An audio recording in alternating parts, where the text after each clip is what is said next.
আসসালামু আলাইকুম।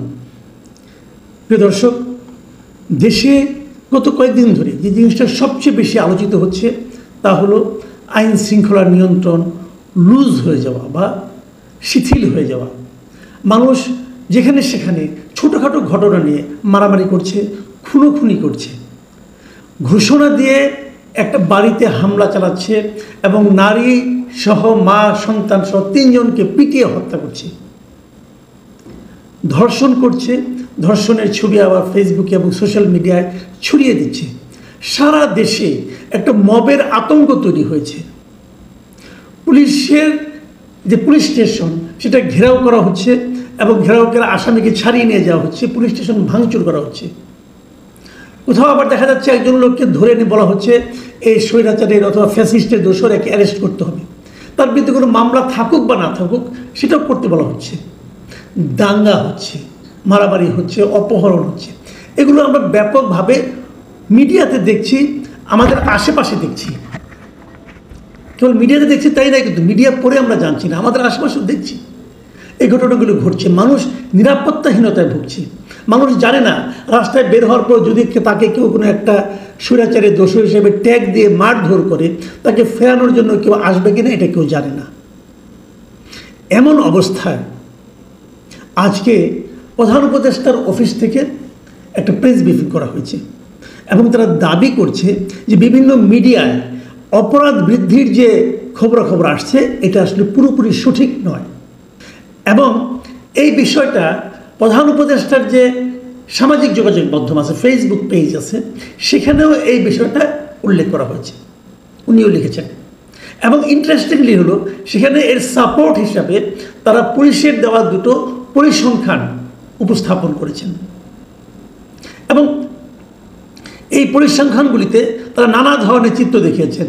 একটা হলো গত 2020-এর জানুয়ারি থেকে 2025-এর জুন পর্যন্ত তারা একটা বছর ভিত্তিক পরিসংখ্যান দিয়েছেন। আরেকটা দিয়েছেন যে এই 2024-এর সেপ্টেম্বর থেকে 2025-এর জুন পর্যন্ত প্রতি মাসের একটা হিসাব তারা দিয়েছেন। বিভিন্ন বিষয়, ডাকাতি কত হয়েছে, দস্যুতা, খুন, দ্রুত বিচার, দাঙ্গা, ধর্ষণ, অ্যাসিড নিক্ষেপ, এরকম নানাগুলি ক্যাটাগরিতে তারা এগুলো দিয়েছেন। এবং এটা দেওয়ার মাধ্যমে এর উপর নির্ভর করে তারা বলতে চেয়েছেন যে এই সময় আসলে অপরাধ তেমন একটা হয়নি। প্রেস ব্রিফিং যেটা হয়েছে সেখানে প্রধান উপদেষ্টার যিনি উপ প্রেস সচিব আবুল কালাম আজাদ মজুমদার, তিনি যে জিনিসটা বলেছেন, আমি কিন্তু দু একটা জিনিস আপনাদের পড়ে শুনি। বলেছেন গত 10 মাসে বড় অপরাধের ক্ষেত্রে স্থিতিশীলতার প্রবণতা দেখা যাচ্ছে। মানে যে অপরাধগুলি বড় বড় অপরাধ, খুন টুন হাবিজাবি, এগুলোর ক্ষেত্রে স্থিতিশীলতা দেখা যাচ্ছে, মানে বাড়েও নি কমেও নি।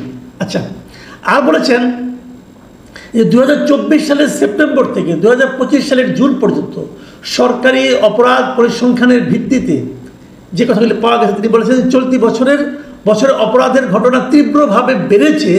পরিসংখ্যান মতে এমন দাবি পুরোপুরি সত্য নয়, মানে বেড়েছে কি বাড়েনি এই জিনিসটার ব্যাপারে ওনার বক্তব্য হলো আমরা যদি পরিসংখ্যানের দিকে তাকাই তাহলে আমরা বলবো যে বেড়েছে যে, এবং দাবি যারা করছেন দাবিটা ঠিক না। মানে অপরাধ বাড়েনি, এটা আমাকে আপনাকে বুঝতে হবে পরিসংখ্যানের দিকে তাকিয়ে। পরিসংখ্যান বলছে বাড়ে নাই। ভাই, আপনি কি পরিসংখ্যান দেখে টের পান যে আপনার পাশে পাশে মারামারি হলো কিনা? ওই যে মিটফোর্ডে চাঁদার দাবিতে অথবা যে কোনো কিছুতে একটা লোককে যে পিটিয়ে মেরে ফেলা হলো, ওই লোক কি পরিসংখ্যান দেখে তারপরে দোকান খুলেছিল? তাহলে তো তার মরার কথা ছিল না। পরিসংখ্যানের উপরে এই যে নির্ভরতা, এটা কতটুকু কি সত্য? এবং এই পরিসংখ্যানটা কে তৈরি করেছে? পুলিশ তৈরি করেছে। কার পুলিশ? এই সরকারের পুলিশ। সরকারের পুলিশ কি এমন পরিসংখ্যান করবে যাতে সরকার বিব্রত হবে? বাদ দেন এই কথাও। সরকারের পুলিশ যখন একটা খুনের হিসাব করে অথবা একটা দাঙ্গার হিসাব করে, কোন দাঙ্গাগুলি তারা বলতে পারে, যে সমস্ত দাঙ্গায় তাদের এখানে মামলা হয় সেগুলো নিয়ে তারা বলতে পারে। যেগুলো মামলা হয় না সেগুলো কেউ জানে না। কিন্তু মানে পরিসংখ্যান নিয়ে বলার আগে না আমি একটা কথা বলার লোভ আসলে সামলাতে পারছি না।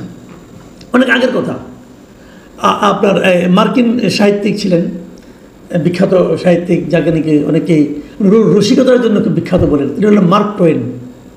মার্ক টোয়েন একটা কথা বলেছিলেন, উনি বলেছিলেন, উনি আসলে নিজের নামে বলেননি, উনি দাবি করেছিলেন যে ওই সময় যে ব্রিটিশ প্রধানমন্ত্রী ছিল বেঞ্জামিন ডিসরেলি, তিনি নাকি এই কথাটা বলেছেন বলে মার্ক টোয়েন দাবি করেছিলেন।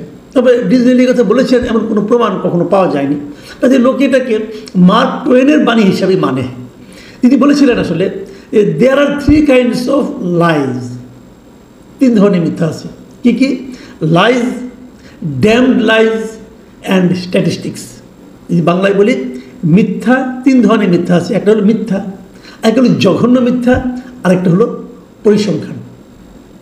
পরিসংখ্যান দিয়ে অনেক মিথ্যাকে এস্টাবলিশ করার চেষ্টা বিভিন্ন সময়ে বিভিন্ন সরকার বিভিন্ন দেশের ক্ষমতাধররা করার চেষ্টা করেছেন, কিন্তু পরিসংখ্যানের উপর বেশি নির্ভর করা ঠিক না। ডক্টর ইউনুস তার পেজে যে পরিসংখ্যানগুলো উল্লেখ করেছেন, সেই পরিসংখ্যানগুলো উল্লেখ করার সময় উনি কি জানতেন না যে পরিসংখ্যানটাকে আসলে যে এক ধরনের মিথ্যা হিসেবেই সাধারণ মানুষের কাছে প্রতিভাত হয়? তাও উনি পরিসংখ্যানের উপর ডিপেন্ড করলেন কেন? মানুষের জীবনযাপনের উপর কি দেখছি আমরা, এটাকে প্রত্যেকটা মানুষ নিজেরাই জানেন না? জানেন তো। তাহলে আমি ভালো আছি কি নাই, এটা আপনি প্রধান উপদেষ্টা পরিসংখ্যান দিয়ে আমাকে প্রমাণ করবেন, নাকি আমি নিজেই আমার গায়ের চামড়া দিয়ে টের পাবো যে আমি ভালো আছি কি নাই? আমি ভয়ে আছি না আনন্দে আছি, এটা তো আমি রাস্তায় বের হলেই টের পাই। আপনি কি পরিসংখ্যান দিয়ে প্রমাণ করবেন যে আমি খুব নিরাপদের মধ্যে আছি? বাজারের জিনিসের দাম বাড়লো কি বাড়লো না, যখন আপনি বাজার করতে যান তখনই আপনি জানেন। আপনি বাজারে যে একটা জিনিস কাঁচা মরিচের দাম গত কয়েকদিনে 250 টাকা করে বেড়ে গেছে, আপনি গেলেন বাজারে, বাজার থেকে আসলেন এবং বাণিজ্য উপদেষ্টা পরিসংখ্যান দিয়ে প্রমাণ করলেন যে কাঁচা মরিচের দাম আসলে কম, করতেই পারেন, কিন্তু সেই প্রমাণটাকে আপনার ঘরের শান্তি ঝালের শান্তি ফিরে আনবে না তো। তো এই সমস্ত পরিসংখ্যান যখন দেওয়া হয় তখন বুঝতে হবে আসলে ওনাদের আর কিছু বলার নাই, আর কোনো লজিক নাই।